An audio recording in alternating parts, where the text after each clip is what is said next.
Hi there. Just continuing on with my string of reviews, which I should have done a while ago.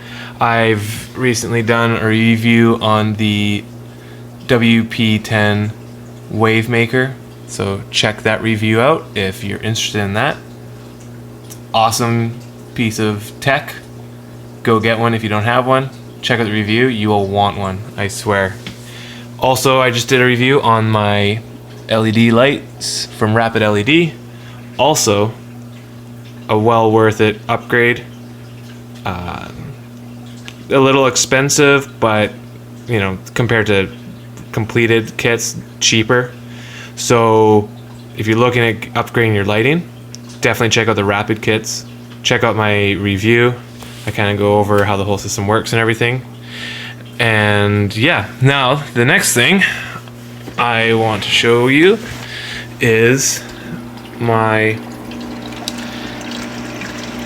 Slim Skim skimmer, which I got about the same time I got my Rapid LED kit and everything. I was wanting to get a skimmer, wasn't sure what skimmer to get. These ones I saw, there weren't a lot of reviews out there, or you know, like how they fit. A lot of people put them in the middle chamber, which I have a media rack and my heater. The media rack I made myself with, you know, some filter floss and, you know, different chemical filtrations. And I was really wanting to put something in the first chamber. I read that somebody successfully did it. As soon as I heard somebody had done it successfully, I was sold. You know, if someone can do it, I can do it. That's my belief. So I'm just gonna grab my flashlight so I can kind of show how tight it fits in there. It is definitely a snug fit. You can see it is right up against the edge. Right up against the edge. The lid is like up against the cable for the lights. It's kind of a pain to get the lid off. It's definitely not the easiest thing to work with. Being like that, if you taking the skimmer out, you kind of have to pull the lid off and pull. But I guess any skimmer is kind of a pain. You know, skimmers aren't supposed to be super easy. You know, they're always a little bit of a snug fit, and basically the whole idea is the bigger the skimmer you can get in there, the better. So I definitely want something in the first chamber. This is as big as you can get in the first chamber, that's for sure. At first, getting it set up, it was kind of difficult to set up. Maybe not difficult. It was my first skimmer. I never really broken one in or dealt with adjusting it.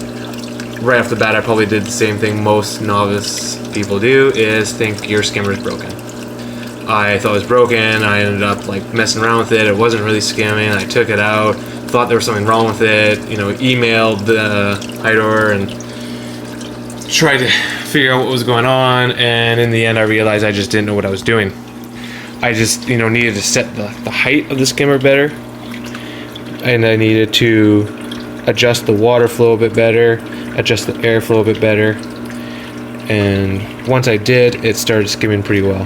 Hopefully, I'm going to try to get this lid off for you so you can see what kind of junk it's been picking up. So I can get the lid off, and you can kind of see, I cleaned this quite recently. I don't know if you can see how kind of grimy and dirty it is already. I think I cleaned that last week.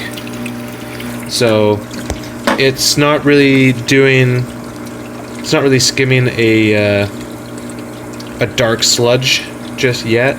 I've slowly gone to get a bit better and a bit better. Right now I haven't fed or anything yet, so it's not foaming, but you know, as soon as you stick your hand in the tank or you know, feed the tank or anything, all of a sudden it'll start foaming like crazy. I could dump some stuff in there just to show you how it foams, but I don't really feel like purposely kind of contaminating the tank. But trust me, you can see that this thing has been foaming. When it's got stuff to skim, it skims it. Otherwise, it just kind of, you know, chills, aerates the water. Don't know if that's really necessary, but hey, it does it. It's a little noisy. It's definitely not perfectly quiet, but I don't know, that's not really something I specifically was worried about. This tank is not in my room.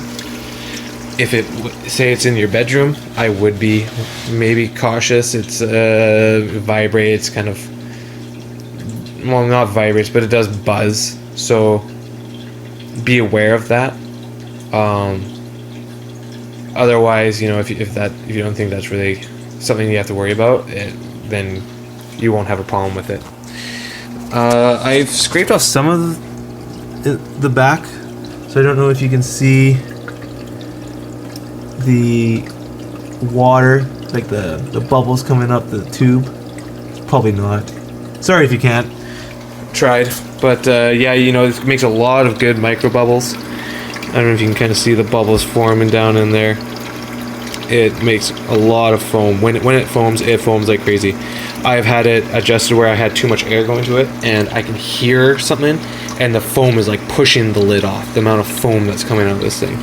So you really have to kind of play with it, because if it's too much, if it's foaming too much, then you get a really wet skim. It just fills up the cup really quickly, and you know, that's not necessary. So you just kind of have to mess with it. But yeah, this thing, it fits in the first chamber.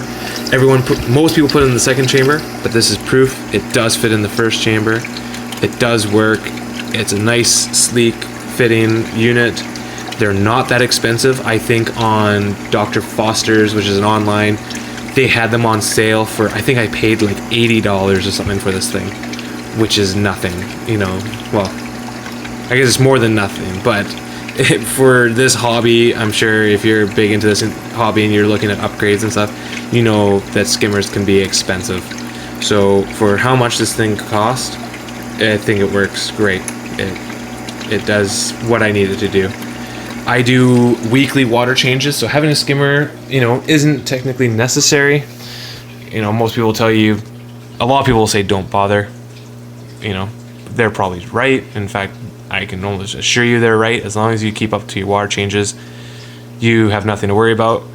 But if you're looking to get the ultimate system, to get everything working, you know, perfectly, then the skimmer, you know, the Slim Skim, and it's a Slim Skim Nano.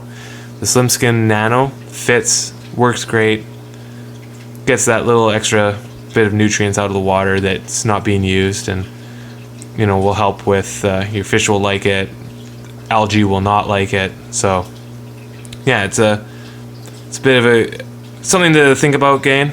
If you got money to spend and you want to spend it on your tank and you got a Biocube 29, check it out, Slim Skim Nano. It's worth it.